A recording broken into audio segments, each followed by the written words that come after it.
안녕하세요. 이번 시간은 소득세법부터 진행해 보도록 할게요. 이제 우리 교재 2에서 소득세법, 법인세법 순으로 이제 강의를 할 거고, 이제 부가세법은 이제 먼저 시간에 이제 다 마쳤죠. 그래서 소득세법을 들으실 건데, 그 중에서 이제 첫 번째 시간인 소득세법은 이 소득세법에서 1장인 총칙 부분부터 보도록 할게요. 이 총칙은 법인세법도 마찬가지고 부가세법도 마찬가지로 이제 굉장히 중요해요. 중요하고 이제 전체적으로 이제 개요를 설명하는 거기 때문에 잘 들으신 다음에 그 부분에서도 이제 출제 경향이 높은 부분이 있어요. 그래서 그런 부분 위주로 먼저 보셔야 된다. 일단 소득세는, 여러분 소득세라고 하는 거는 우리 개인이 벌어들인 소득, 이제 돈 번 거 있죠. 그걸 과세하는 이제 조세로 우리 개인에 대한 소득을 과세 대상으로 해요. 하고, 그럼 과세 납세 의무자 누구냐? 납세 의무자는 개인이 될 거고, 그러면 이제 과세 대상은 뭐냐? 소득이 될 거라 이제 소득과 납세 의무자를 각각 따로 배울 거예요. 이제 법인세 같은 경우도 마찬가지로 소득세긴 한데 법인이 벌어들인 소득에 대한 과세이기 때문에 법인세는 따로 이제 우리 세목을 따로 해서 이제 배우도록 할게요. 먼저 과세 방법이라고 해서 일단 과세 기간이 우리 부가세법에서는 과세 기간이 이제 1년에 2번으로 나눠져서 1기, 2기로 정해져 있지만 얘네들은 1년에 한 번 신고를 하는 거예요. 그래서 간단히 한번 보시면 1월 1일부터 이제 12월 31일까지를 이제 과세 기간으로 무조건 하셔야 돼요. 하고 나서 다음 연도 5월 31일이 우리 종합소득세, 우리 소득세 신고 기간이 5월 31일이고, 그건 나와 있진 않지만 6월 30일이라고 해서 이제 성실사업자가 있거든요. 그래서 이게 일반적인 종합소득세, 제가 종수라고 쓸게요. 종합소득세 신고 기간은 5월 31일이고, 이 성실사업자라고 해서 이제 종합소득세 신고를 하는데 일정 규모가 넘어가는 좀 사업자 중에 좀 매출이 많으신 분들은 한 달 더 기회를 줬어요. 그래서 이 부분도 중요하니까 나중에 같이 설명드릴게요. 그래서 이제 과세 기간은 이렇게 되는데 혹시 중간에 예외적으로 사망을 하셨으면 사망한 날까지 아니면 출국한 날까지, 그래서 출국일까지 사망일까지를 정해서 그때까지 우리 세금을 신고하시고 나가셔야죠. 그래서 신고하고 나가도록 되어 있으니까, 아니면 돌아가실 때도 그거를 우리가 상속인이, 사망은 따로 설명할 거예요. 그래서 돌아가시면 이제 아버지는 신고를 못 하잖아요. 그래서 아버지가 돌아가시면 보통 상속인이 자녀인데 자녀가 아버지의 소득세도 신고를 해주도록 되어 있다. 그 신고나 이런 부분들은 뒤에서 한 번 더 할 거고, 우리 부가가치세법의 특징이 뭐냐면 단일세율이에요. 또 단일세율로 10% 정해져 있는데, 우리 소득세법은 세율이 이제 보통 이제 기본세율이라고 부르는데, 기본세율은 이제 뭐라고 또 표현하냐면 누진세율이라고 표현해요. 누진세율. 그래서 이 누진이라는 표현은 소득이 많을수록 세금을 더 많이 부담하는 이 세율로 우리가 정해진 게 누진세율이고, 요거를 이제 일반적으로 기본세율이라고 불러서 거기 보시면 6%부터 42%까지 우리가 세율이 이제 다양하게 구성이 되어 있다. 그래서 소득이 높아질수록 세금을 더 많이 내는 구조이기 때문에 하여튼 뭐 부가가치세랑 좀 다르죠. 그래서 부가가치세에서는 이제 단일세율이기 때문에 특징이 세부담의 역진성이 발생할 수가 있어요. 그래서 소득이 적은 분의 부담률이 더 높아지는 역진성이 발생하지만 얘네들은 그렇진 않죠. 이제 소득이 높으시면 당연히 세부담도 많이 이제 부담하는 거다. 이제 그 다음에 3번에 과세 대상 소득이라고 해서 이제 이것도 중요한데 이건 자주 나올 거니까 이제 과세 대상 소득으로 해서 8가지 소득이 있어요. 8가지 소득이 이제 있을 거고, 이 8가지 소득을 우리가 열거를 해놨어요. 그래서 이 소득의 특징도 뒤에서 또 나올 거니까 같이 볼 때 이제 같이 설명할 건데, 8가지를 열거된 소득만 과세시키겠다. 이게 특징이에요, 지금. 그래서 8가지 소득 중에 이제 과세 방법으로 또 이제 오른쪽 페이지에 나온 것처럼 뭐 3가지로 과세를 한대요. 일단 첫 번째, 이 종합과세라는 게 있고, 그 다음에 이제 분류과세라는 게 있고, 분리과세라는 게 있어요. 일단 3가지 과세 방법. 과세 대상 소득이 8가지 중에서 과세 방법은 3가지가 있는데, 그 중에서 이제 어떻게 과세할 건지 먼저 설명을 간단히 해볼게요. 일단 과세 대상 소득, 과세 대상 소득을 제가 한번 열건 해볼 테니까 그거 한번 보시고, 일단 이배사 근연기 퇴양 앞으로 이렇게 여러분들도 연습하세요. 그래서 이자 배당, 사업, 근로, 연금, 기타 소득, 그 다음에 퇴직하고 양도 소득. 이렇게 8가지 소득으로 이제 열거될 건데, 이게 2배사 근연기 퇴양이라고 나와서 특히 그 중에서 2배사 근연기까지, 여기까지예요. 여기까지를 우리 뭐라 할 거냐면 종합과세 대상 소득이라고 불러요. 그래서 얘네들은 종합과세 대상 소득인데, 얘네들은 종합과세하는 소득이다, 이렇게 보시면 돼요. 이렇게 종합과세. 그래서 우리가 합산시키는 거, 2배사 근로, 연금, 기타, 요 6가지 소득은 나중에 소득이 발생하면 합산해서 신고를 5월 달에 신고를 하도록 되어 있어요. 그래서 5월 달에 신고를 합산해서 신고하도록 되어 있고, 이 퇴직하고 양도 소득인데, 이 퇴직 같은 경우는 우리가 소득이 한 번에 일시적으로 많이 발생하죠. 예를 들어서 20년 동안 근무한 다음에 퇴직을 하게 되면 소득이 갑자기 늘어나요. 그 다음에 양도소득도 이제 금액이 커요. 일단 금액이 크고, 이것도 이제 잘 발생을 하진 않고, 이제 자기가 집을 샀다가 나중에 집을 팔거나 건물을 팔 때 자주 발생하는 소득은 아니죠.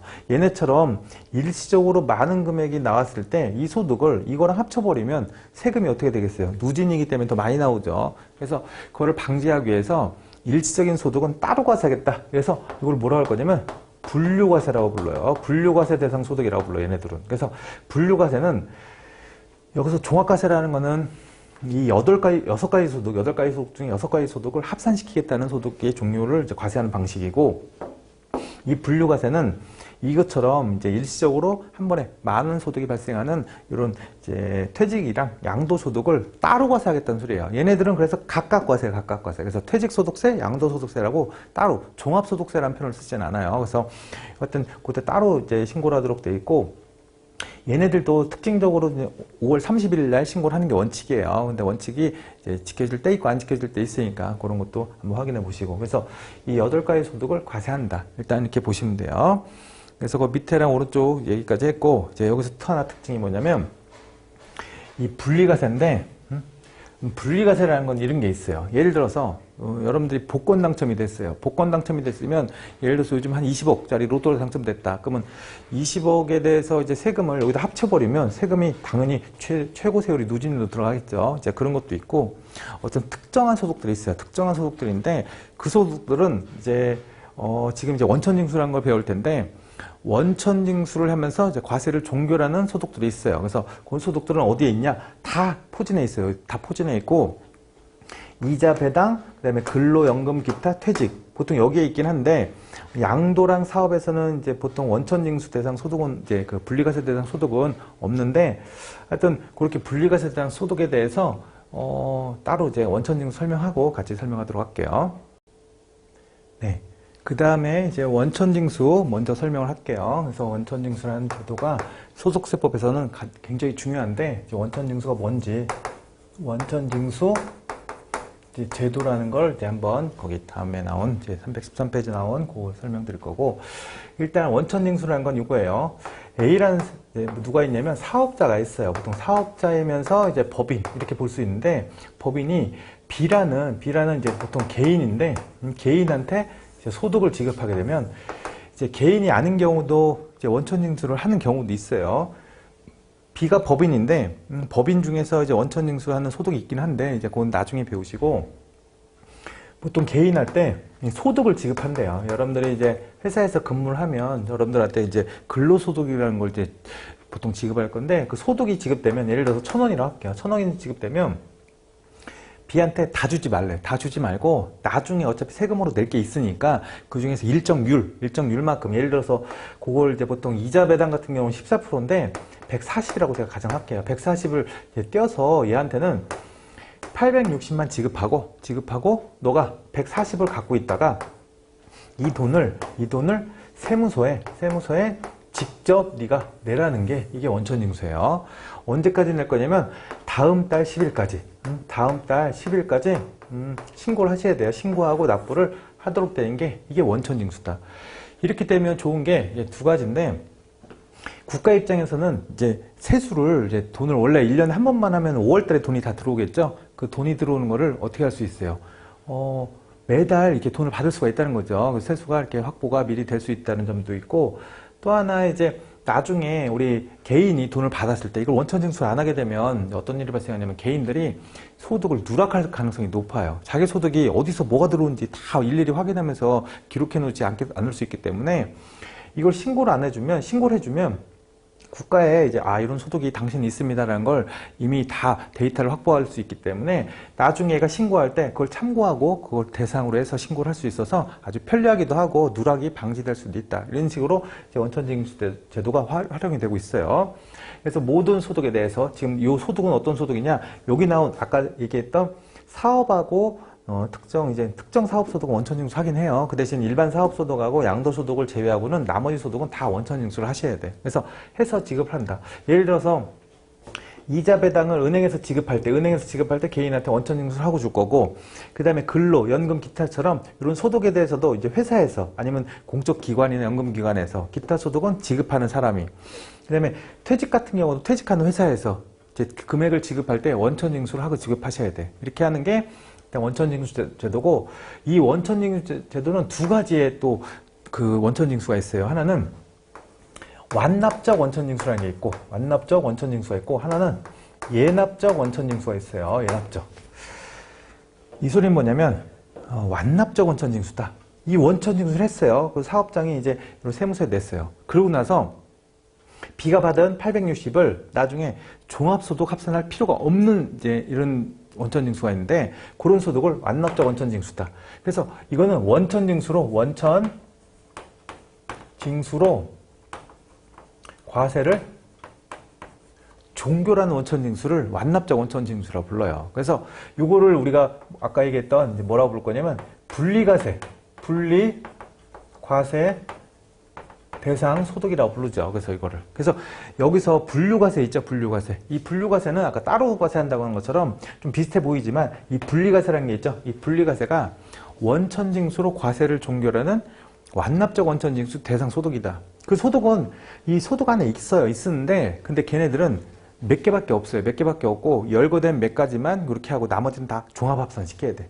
그래서 그러면 완납적 원천징수가 아니면 뭐냐? 나머지는 다 예납적 원천징수다. 이거는 원천징수로 과세를 종결하는 게 아니고, 여러분들처럼 근로소득을 원천징수하면 나중에 다시 신고를 하셔야 돼요. 그래서 여러분들은 이제 보통 연말정산이라는 걸 하는데, 그 연말정산이라는 보통 일반 근로자들은 그건 따로 설명할 테니까 그걸 제외하고는 다 5월 달에 신고를 해요. 그래서 하여튼 그렇게 5월 달에 종합소득 신고를 해야 되는 소득이 예납적 원천징수 대상 소득이다. 그거 한번 사례를 넣어볼게요. 제가 그 사례를 한번, 그 그림도 있을 텐데 제가 하는 거 한번 보시면, 일단 1월 1일부터 이제 12월 31일까지 이제 과세 기간 동안 내가 매월 이제 급여를 받아요. 그래서 매월 받는 급여, 예를 들어서 매월 받는 급여가 200인데 200만 원에서 이제 원천징수를 한대요. 걔네들이 원천징수를 10만 원만큼 원천징수를 해서 나한테 매월 이제 190을 지급해요. 예를 들어서. 그래서 190을 지급해서 12개월치 지급을 한다. 이때 첫 번째 이거고, 중간에 내 사업도 해서 사업소득으로, 예를 들어서 근로소득이죠. 그래서 근로가 있고, 이 사업소득으로 해서 내가 1,000만 원 받는 게 또 있대요. 그래서 1,000만 원 받는 게 있는데, 1,000만 원, 여러분, 이 사업소득은 원칙적으로 내가 이제 원천징수를 안 해요. 근데 안 하는데 하는 것도 있긴 있어요. 그건 따로 배울 테니까 원래 원천징수를 안 하고 그냥 1,000만 원 받은 사업소득이 있다. 또 내 중간에 기타 소득으로 받은 금액이 또 800만 원 있어요. 기타 소득은 보통 우리가 필요금비가 아니고 그 원천징수 세율이 20%인데 한번 20%를 받아 해볼게요. 그래서 20%라고 해서 8이 16, 160을 내 원천징수한테 나한테 주는 돈은 얼마냐면 640이죠. 640이 들어왔다. 이렇게 되면 여러분들 이게 근로소득하고 사업소득, 기타 소득을 벌었으면 이 사람이 나중에 5월 달에 신고할 때 이 소득을 계산하셔야죠. 그러면 첫 번째 계산하는 게, 너 종합소득 금액은 얼마니? 종합소득 금액을 계산할 때, 그럼 이 사람은 자기가 받은 640, 1000, 그 다음에 190 곱하기 12개월, 이거를 내 소득으로 볼 거냐? 그건 아니에요. 얘네는 원천징수 하기 전 금액이 다 이제 걔네들 소득이 되기 때문에, 얘 같은 경우는 12개월이니까 2,400만 원이 이제 총급여가 되는 거고, 그 다음에 사업소득은 그냥 1,000이 다 들어가는 거고, 그 다음에 기타 소득은 800이 답이 되는 거예요. 그래서 2,400, 1,000, 3,200, 3,400, 그 다음에 800 더했으니까 4,200만 원이죠. 종합소득 금액은 얼마니? 얘는 4,200만 원이 종합소득 금액이 되는 거죠. 그러고 나서 이제 뭐가 있냐? 각종 이제 계산을 할 거예요. 이제 계산할 건데, 여러분 이건 나중에 배울 거니까. 종합소득 공제라고 해서 이제 요 공제를 혹시 차감한다. 그래서 요게 한 2천만 원이라고 가정하면, 공제가 2천만 원을 하면 네 이제 과세 대상 이제 세율이 계정되는 금액이 2,200이 되는 거고, 2,200이면 보통 이제 6%하고 15% 이제 세율이 들어갈 거고, 세율이 들어갔을 때 예를 들어서 나왔던 이제 금액을 한번 계산해 보면 뭐 10%라고 하면 200만 원이고 이제 대충 해서 이제 한 250만 원이 남았대요. 이렇게 세금이. 그래서 이 사람이 내야 될 세금은 요만큼 250이 납부할 세금인데, 요 금액 중에서 여러분 금액 중에서 이미 봐요. 10 곱하기 12 이거 얼마예요? 120만 원 이미 냈죠? 이 사람. 그 다음에 160과 이건 원천징수 안 했지만 160을 이미 냈잖아요. 그래서 160을 이미 냈어요. 그래서 합한 얼마? 280만 원은 이미 세금을 냈던 거예요. 이 사람은. 이미 냈어요. 냈으니까 이 사람이 세금 신고를 250 딱 하려고 했더니 이미 자기는 280을 냈대요. 그래서 280을 여기서 빼줄 거예요. 이렇게 빼줄 거예요. 이걸 뭐라고 부르냐면 기납부세액이라고 불러요. 기납부한 세액. 기납부세액이고, 기납부세액을 뺐더니 마이너스 얼마 나요? 30이 나오죠? 이 마이너스 30을 어떻게 하겠어요? 이건 돌려준대요. 왜냐면 이 사람이 내야 될 세금은 250이고 이 사람은 그거보다 더 많이 냈잖아요. 지금 더 많이 냈으니까 그거를 돌려주는 방식으로 해서 실제 납부할 세액은 250이 되는 거죠. 지금 이것처럼 예납적 원천징수는 원천징수로 과세가 종결되는 게 아니고 어떻게 한다는 거예요? 나중에 다시 계산해서 그 이미 냈던 세금은 기납부세액으로 빼주는 이런 대상소득을 이제 예납적 원천징수라고 부르는데, 대부분 이제 양도하고 양도소득 빼고는 다 예납적 원천징수예요. 보통 다 있고, 그 일반적인 거면서 예외적으로 분리과세 대상소득, 분리과세로 과세를 종결하는 원천징수로 과세를 종결하는 거죠. 그 소득들이 따로 열거가 돼 있다 이렇게 보시면 돼요. 또 이렇게 설명했고, 313페이지 다시 보시면 그 4번을 설명하는데, 그럼 이거는 세금을 낼때 단위를 이제 누구까지 합해서 낼 거냐, 이제 부부를 합산시킬 거냐, 아니면 가족을 합산시킬 거냐, 그런 거죠. 그래서 원칙은 뭐라고 되어 있어요? 개인 단위별. 개개인별로 이제 우리가 과세를 따로 하는 게 원칙이고, 예외적으로 여러분들 거기 세대 합산이라고 나왔는데, 이건 뭐 하는 거냐면, 너가 사업을 하고 있는데, 이런 거죠. 내가 공동사업, 그러니까 사업을 하고 있는데, 혼자 하다 보니까 소득이 너무 많아졌어. 그래서 아까 얘기했던 누진세율 때문에 이제 가족 구성원, 와이프, 아들 2명 해서 4명을 이제 사업에 투입시켜서 사업을 실제 일은 하진 않고 이 소득 배분만 한 다음에 소득을 잘라서 나눠 갖겠대. 그럼 나눠 가지면 얘네들은 어떻게 한 거냐면 배분 비율을 허위로 정한 거예요. 이렇게 허위로 정하다 걸렸으면 거기 보시면 공동사업 합산과세라고 해서 이제 아버지 소득으로 다 몰겠다. 이런 제도가 하나 있어요. 그래서 그건 나중에 제 공동사업 합산과세 할 때 설명을 할 테니까 그런 예외적인 사항이 하나 있으니까 그렇게 보시면 될 것 같아요. 그래서 거기 313페이지 이해를 잘 해보시고, 그 314페이지 보시면 이제 예납적 원천징수 사례 제가 넣어놓은 거 이제 금방 얘기했던 요거랑 거의 유사해요. 그래서 유사하고, 그 밑에 이제 원천징수 대상소득이라고 해서 여러분들 요거 거의 쓰진 않을 테니까 한번 보시면, 일단 원천징수를 누가 할 거냐? 다 하는 거예요. 원천징수 중에서 원천징수 안 하는 대상소득이 2가지가 있어요. 일단 양도소득은 원천징수를 안 할 거예요. 일단 첫 번째. 이유가 양도소득은 보통 개인 간 주고받는 이제 거래를 많이 하기 때문에 개인끼리 원천징수하면 납부가 안 될 수도 있어요. 그래서 보통 양도소득은 원천징수를 안 할 거고, 사업소득도 일반적인 사업소득은 원천징수를 안 해요. 근데 예외적으로 예를 들어서 여러분들 학원 강사나 프리랜서들 있죠. 프리랜서들은 이게 사업소득인데 이건 개인 혼자 하는 거야. 그래서 학원에서 일을 해주는 사업자들, 이런 사업자 등록번호가 없는 사업자들 있거든요. 그래서 그런 사업자들은 보통 이제 자기가 세금 계산서나 이걸 발행할 수가 없잖아요. 공급을 했을 때. 그래서 그때는 이제 월급처럼 받는 사업자들은, 그 사람들은 이제 3.3% 원천징수를 할 수 있어요. 그래서 이 특정 사업소득은 또 원천징수 또 하셔야 돼요. 이건 예외적인 거니까 예외적인 건 따로 공부하시면 되고, 얘와 얘를 제외한 모든 소득은 원천징수를 당연히 하셔야 된다. 그래서 해야 되고, 그 안에는 완납적 원천징수랑 예납적 원천징수라는 게 있죠. 그래서 완납적 원천징수가 분리과세 대상 소득이죠. 그래서 그 중에서 그 다음에 여기도 있어요. 그래서 여기도 있고, 지금 여기도 있고. 그래서 나머지 얘 같은 경우는 완납적과 예납적 원천징수가 다 존재한다.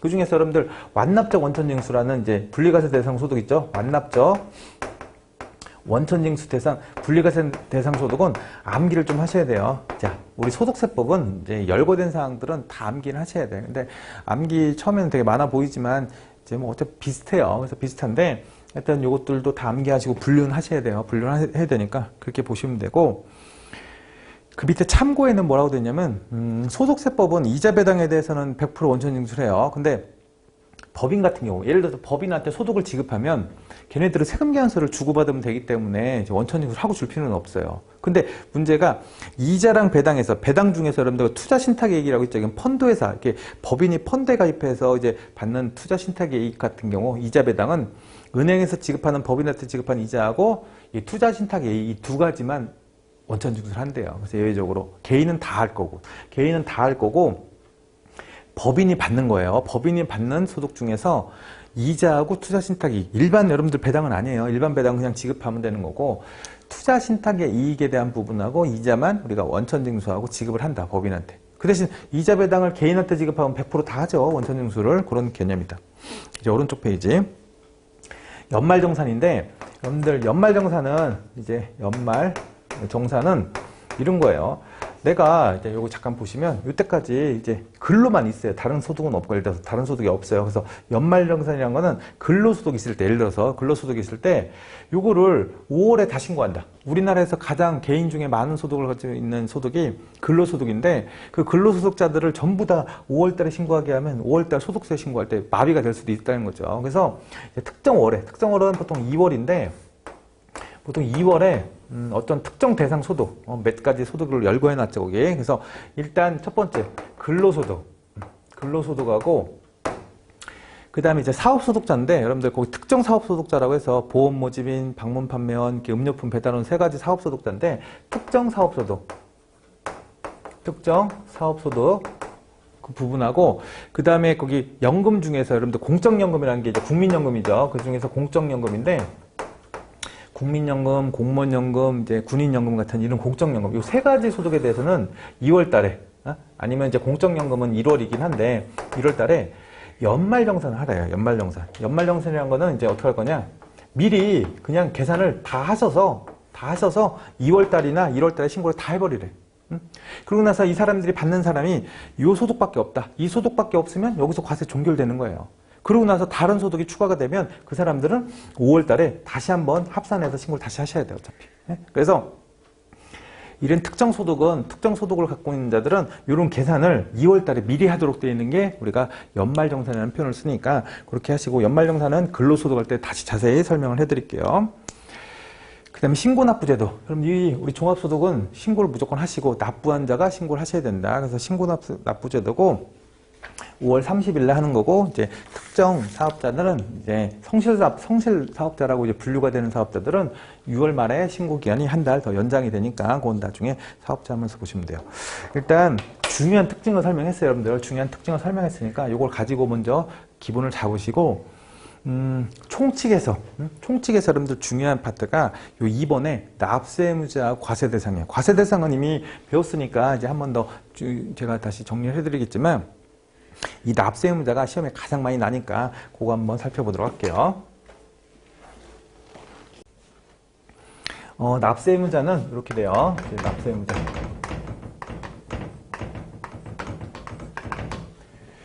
세금을 누가 납부하냐죠. 납부하냐인데, 요걸 이제 개인이죠, 개인. 소득세는. 그 중에서 이제 뭘로 구분할 거냐면, 이제 거주자하고 이제 비거주자로 구분할 거예요. 우리 부가가치세 납세 의무자는 사업자죠. 사업자고, 소득세 납세 의무자는 개인인데, 이 개인이 거주자하고 비거주자하고 분리된다. 그 중에서 거주자는 잘 보셔야 되거든. 일단 주소가 있으면 거주자예요. 주소가. 비거주자는 주소가 없는 거죠. 국내에 주소가 없는 거고. 그 다음에 183일 이상, 3일 이상 거소를 둔 자, 이건 거주하는 장소예요. 그래서 거소를 둔 자는 이제 우리가 거주자로 분류해요. 그 이외, 얘는 이제 주소가 없거나, 이외죠. 그 이외는 그게 아닌 자죠. 그럼 비거주자로 보겠다. 왜 분류하냐? 거주자의 이제 납세 의무자는 납세 의무 범위, 어디까지 과세할 건지. 그래서 얘네들은 국내외 소득이야. 국내외 소득에 대해서 과세할 거고, 얘네는 국내 원천 소득만. 이거는 국내외라고 해서 이제 미국에서 벌어들인 소득, 예를 들어서 미국에서 이제 운동을 하시는 분들 있죠. 그래서 유현진이나 이제 이런 분들이 국내 주소가 있다. 그러면 거주자예요. 그럼 거기 있는 소득도 여기서 신고를 하셔야 돼. 그래서 그런 내용이고, 비거주자는 이 사람들은 이제 주소가 없거나 183일 이상 거수를 두지 않은 자들은 국내에서 벌어들인 소득만 과세하는 거예요. 그래서 외국에서 우리나라로 들어와서 이제 비거주자로 분류가 혹시 되면 이 사람은 국내 소득만 신고하시면 된다는 거죠. 국내에서 이 원천이란 말은 이제 앞으로 자주 나올 건데, 이거는 열거된 소득이라고 생각하시면 돼. 열거. 그래서 원천은 열거가 돼 있구나 이렇게 보시면 돼요. 그래서 이렇게 과세, 납세 범위가 다르니까 이제 이걸 꼭 구분할 필요가 있죠. 그 다음에 여러분들 거주자 중에 여러분들 여기에 이제 별표 쳐서 1번이라고 나온 거 있는데, 이것도 중요하니까 거기 보시면 과세기간 종료일 10년 전부터, 그러니까 지금 이 사람이 국내에 있는데 주소가 있나 봐. 그래서 10년 전부터 국내 주소나 거수를 둔 기가 합계가 5년 이하다. 실제로 5년 이하인, 그러니까 실제로 주소를 두거나 이제 거소를 둔 기간 자체가 5년이 안 된대요. 그래서 이건 단기 외국인인데, 단기 외국인 거주자인데, 그분들은 이제 외국인 같은 경우는 국외에서 발생한 과세 대상 소득 중에 국내로 지급되거나 국내로 송금된 분에 한해서 우리가 과세한다고 써 있어요. 그러니까 한마디로 외국에서 번 소득을, 외국인 단기 거주자가 우리나라에 들어와서 이제 소득이 있는데, 그 사람들이 자기 나라 그 거주자로 분류는 됐어요. 그 사람이 주소가 있어서. 그래서 그 사람은 이제 10년 동안 5년 이하 이제 우리 국내에 머물면서 돈을 벌었는데, 야구 선수 생각하셔도 돼요. 외국에서 들어온 야구 선수가 이제 국내에서 꽤 기간을 두면서 주소도 두고 나서 이제 예를 들어서 운동을 하고 있는데, 그래서 이제 국내에서 벌어들인 소득은 과세하려고 비거주자가 되려고 했더니만 거주자로 분류가 된 거죠. 그럼 자기는 나라에서 벌어들인 소득도 과세를 이제 한다고 하는데, 그런 단기 외국인 거주자 같은 경우는 굳이 그렇게 할 필요가 있냐? 국내로 송금되는 것만 따로 과세를 시키겠다 이렇게 되어 있어요. 그래서 그렇게 확인하시면 되고, 얘네들은 참고 1, 2 굉장히 중요해요. 같이 가셔야 돼. 그래서 이 중에서 첫 번째 거주자, 비거주자, 의제. 그래서 요거는 이제 나온 거는 거주자로 의제. 의제란 말은 이제 간주한다라고 해서, 여러분들 간주한다라는 개념에 이제 대응되는 개념은 추정이라는 개념인데, 추정이라는 건 여러분들 어떤 개념이냐면, 네가 이거에 반하는 이제 내용이 나오면 내가 그걸로 이제 인정을 하지 않겠다. 그래서 얘는 반박이 되는데, 얘네들은 반박이라는 게 안 돼요. 의제 간주는 무조건 그렇게 해야 되는 거예요. 그래서 효과를 무조건 그렇게 보겠다라는 거니까, 얘네랑 좀 다르다. 얘네는 이제 반대되는 이제 증거가 나오면 그거를 이제 인정하지 않는 반대로 갈 수 있겠지만, 얘는 그건 없어요. 의제는 무조건 보겠다는 거예요. 그래서 이거는 일단 비거주자나 거주자를 의지하는 게 양쪽이 다 있지만, 여러분들 한쪽만 먼저 보세요. 그래서 거주자를 의지하는 거 보시면 일단 1번. 국내에 거주하는 개인이 계속해서 183일 이상 국내에 거주할 요건을 가지는 직업을 갖고 있을 때. 그러니까 국내에서 이 사람은 근무를 해요. 그래서 183일 이상 국내에 있어야 되는 직업이 있으면 이 사람이 이게 아니더라도 거주자로 무조건 봐야 된다는 거죠. 첫 번째. 두 번째.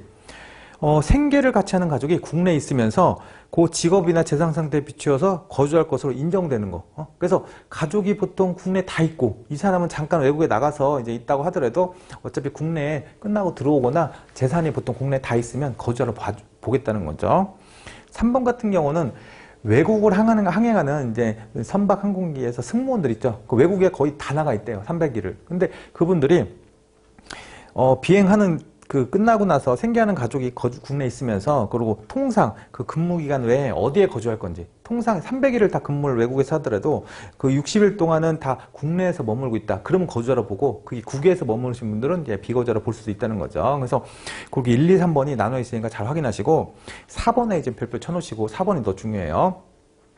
일단 거주자로 금방 얘기했던 그 세 가지는 여러분들 이제 한번 읽어보시면 다 느낌이 올 거예요. 국내라는 표현이 썼으니까 거주하구나. 오른쪽 이제 비거주자는 1, 2번은 국외예요. 그게 국외니까 이 비거주자고, 거주자 4번하고 비거주자를 의지하는 3번. 얘네 둘은 따로 각각이니까 여러분들 이거는 중요하게 둘 다 별표 쳐놓으시고, 얘네 같은 경우는 이거죠. 4번 같은 경우는 국외 근무 공무원. 여러분들 국외 근무 공무원이에요. 그래서 국외 근무 공무원은 얘는 뭐라는 거예요? 무조건 거주라는 거예요. 그래서 우리 외교관으로 파견된 이제 직원들 있죠. 외교관하고 같이 나가는 직원들, 그거 다 거주라는 소리예요. 그래서 그 경우가 하나 있고, 또 내국법인의 국외사업자. 그래서 이건 따로 다른 건데, 해외 파견된 임직원이 있어요. 국외 근무 공무원은 무조건 거주자. 그 다음에 해외 파견된 임직원이 있죠. 이 임직원이 두 가지예요. 하나는 국외 사업장에 파견됐대요. 국외 사업장에. 이런 국외 사업장이라는 표현은 우리 삼성전자로 치면 삼성전자가 국외에 자기네 회사를 둔 거예요. 거기에 파견된 임직원은 당연히 국내 거주자로 봐야지. 그래서 거주자로 볼 거고, 해외 현지 법인에 들어간 현지 법인에 파견된 현지 법인에 파견된 임직원들이 있어요. 이 현지 법인이라는 건 회사가 걔네 회사예요. 외국 회사고, 그때는 어떤 것만 거주자로 볼 거냐? 우리가 직간접적으로 100% 출자를 하셔야 되게 중요해요. 100% 출자된 회사에 파견된 임직원은 거주자래요. 그러니까 100% 출자가 안 된 현지 법인에 파견된 임직원은 거주자가 아닌 거죠. 비거주자가 될 수도 있는데, 지금 이렇게 현지 법인에 파견된 임직원 중에서 100% 출자한 현지 법인에 파견된 임직원은 거주자로 보겠다. 그러면 이런 표현은 틀려요, 여러분들. 국외 사업장에 100% 우리가 출자된 국외 사업장에, 이런 건 말이 안 되는 거죠. 국외 사업장은 우리 거고, 이거는 외국 법인에 우리가 출자한 거죠. 삼성전자가 출자한 거. 이름은 다른 법인인데 출자를 100% 삼성전자가 한 거다. 이렇게 됐을 때만 이제 이렇게 거주자를 보는 거예요. 그래서 그렇게 나눠 있으니까 보시고, 이제 오른쪽 페이지에 보면 비거주자 되는 것들은 이제 반대가 되겠죠. 주한 외교관. 그 다음에 그 외교관 세대에 속하는 가족이라고 해서 군무원도 마찬가지겠지만 반대로 우리나라 외교관이 이제 나간 거랑 반대로 외교관이 들어온 거죠. 외교관 여기서 주한 외교관이니까 들어온 군무원 가족들은 이제 비거주자로 본다는 거고, 그 대신 이제 단 대한민국 국적을 갖고 있으면 국민은 예외적으로 다시 이제 거주자로 본다는 거죠. 그래서 그렇게 보시고 이 밑에까지 확인한 다음에 오른쪽에 보시면 이제 그 기간인데, 그러면 이제 요 183일이라는 기간이 있잖아요. 그래서 요거를 이제 정할 때 어느 기간을 183일로 볼 거냐, 어떻게 이제 국내에 있어야지 183일이냐. 보통 우리나라에 들어온 날로부터 나가는 날까지 기간을 183일로 볼 건데, 183일이 넘어가면 거주자로 되는 거죠. 체류하면. 그래서 그런 케이스고, 이 183일이 안 되면 비거주자는 거고. 그래서 그렇게 되고, 그 다음에 2, 3번을 좀 잘 보셔야 돼요. 2번 같은 경우는 이 사람이 이런 경우 있죠. 외국으로, 여행을 할 때가 있어요. 여행을. 아니면 이제 거기 질병 목적으로 외국에서 1년 동안 치료 목적으로 나갔다. 그럼 치료 목적으로 나간 기간을 빼면 183일이 안 될 수도 있잖아. 그래서 그 사람을 그럼 비거주자로 볼 거냐? 그렇지는 않대요. 그래서 그 질병이나 관광 목적으로 명백하게 일시적으로 나간 기간은 요 기간에서 빼겠대. 빼고 계산하겠다고 하니까, 그러니까 한마디로 국내에 이제 거수를 둔 기간으로 보겠다는 거죠. 그래서 그 사람이 안 나간 거랑 마찬가지다. 이게 하나 있고, 반대로 3번이 외국에서 재외동포가 입국을 했어요. 그 사람도 국내에서 뭐 오래 머물 수 있잖아요. 그래서 그런 분들을 이제 거주자로 봐야 되냐? 그것도 일시적으로 이제 우리 관광이나 질병 목적으로 들어왔다. 이 기간은 거주 기간에서 산입시키지 않겠대요. 그래서 빼고 계산할 거니까, 이제 이런 식으로 2번, 3번은 반대인 경우니까 이제 각각 묶어서 확인해 보시면 돼요. 그래서 제가 지금 거주자를 의지하는 거, 이렇게 꼭 거주자로 되는 애들, 이건 중요해요. 중요하고, 1, 2, 3번. 이거는 읽어보시면 183일 이상 거주할 것으로 요구하는 직업이 있거나, 아니면 가족들이 있거나, 아니면 그 승무원처럼 이제 통상 근무기간이 그 근무기간, 외 기간에 어디 있을 거냐, 이런 걸로 이제 구분하는 거는 어렵진 않으니까 같이 보시고, 비거주자는 반대니까 따로따로 항상 확인하세요. 그 다음에 마지막으로 거주자나 비거주자로 되는 시기예요, 시기. 그래서 왜냐면 이 사람이 이렇게 있다가 183일 넘어가면 다시 거주자로 가야지, 이렇게. 이렇게 가는 거랑, 거주자로 있다가 다시 비거주자로 갈 수도 있어요. 그래서 이렇게 바뀔 수가 있으니까, 여기서 보시면 이제 시기인데, 요거는 하나만 확인하시면 돼요. 일단 비거주자 갔다가 비거주에서 내가 거주자로 바뀐대요. 그래서 비거주에서 거주자로 바뀔 때는 그 날이에요. 그날. 이렇게, 그날. 그래서 일단 주소를 국내에 둔 날부터 거주자. 그 다음에, 국내 주소를 가진 것으로 보유한 사유가 발생한 날, 183일이 되는 날. 반대로 여러분들 거주자였다가 비거주자로 되는 거. 비거주자로 된다는 거는 이제 세금을 이제 국내에 있는 것만 낸다는 소리죠. 요거는 거주자가 주소를 두지 않은 날인데, 하여튼 그 날에 항상 다음 날로 표현이 돼요. 다음 날. 그래서 이렇게 다음 날로 표현되면 이제 비거주자로 가는 거다. 그래서 출국한 날의 다음 날부터 비거주자. 그 다음에 그렇게 보지 않는 사유가 발생한 날의 다음 날.